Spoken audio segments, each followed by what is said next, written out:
بسم اللہ الرحمن الرحیم۔ پتہ ہے اللہ کو منانا بہت آسان ہے، ایک سجدہ اور چند آنسو اور بس وہ دو جہانوں کا بادشاہ راضی ہو جاتا ہے۔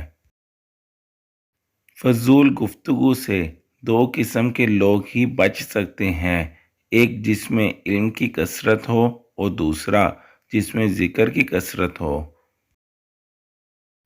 چار خوبیاں انسان کو باکمال بنا دیتی ہیں: ٹھنڈا دماغ، میٹھی زبان، نرم دل اور چہرے پر مسکراہٹ۔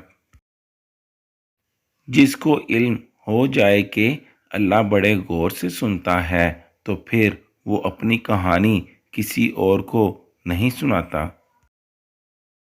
حضرت علی رضی اللہ عنہ فرماتے ہیں، اللہ جب کسی بندے کو نیک بنانا چاہتا ہے تو اسے تین چیزوں کا عادی بنا دیتا ہے: اسے کم بولنے، کم کھانے اور کم سونے کا الہام کر دیتا ہے۔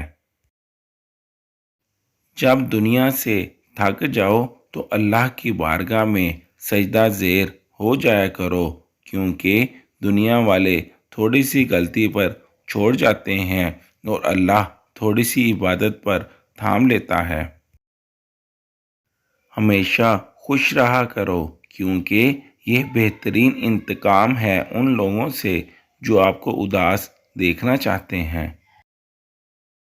مرد کی سب سے بڑی بدصورتی اس کی خالی جیب ہوتی ہے۔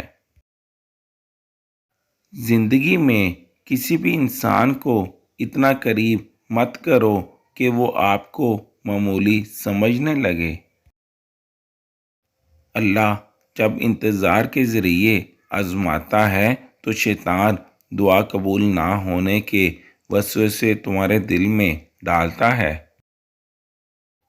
جو لوگ غصے کو پی جاتے ہیں اور دوسروں کے قصور معاف کر دیتے ہیں، ایسے لوگ اللہ کو بہت پسند ہوتے ہیں۔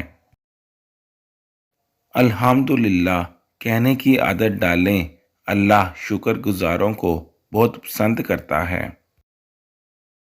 اخلاق کبھی نہیں ہارتا اور تکبر کبھی نہیں جیت پاتا۔ اللہ پاک ایسا وقت بہت جلد لائے گا جب تم اپنی آنکھوں سے اپنے لیے معجزے ہوتے دیکھو گے۔ سہنے والوں کو اگر صبر آ جائے تو کہنے والوں کی اوقات دو کوڑی کی رہ جاتی ہے۔ کسی کے دل میں محبت پیدا کر کے اسے چھوڑ دینا اسے قتل کرنے کے برابر ہے۔ انسان جس سے سب سے زیادہ محبت کرتا ہے اللہ اسی کے ہاتھوں سے توڑتا ہے۔ اور جلد ہی آپ کا رب آپ کو اتنا دے گا کہ آپ خوش ہو جائیں گے۔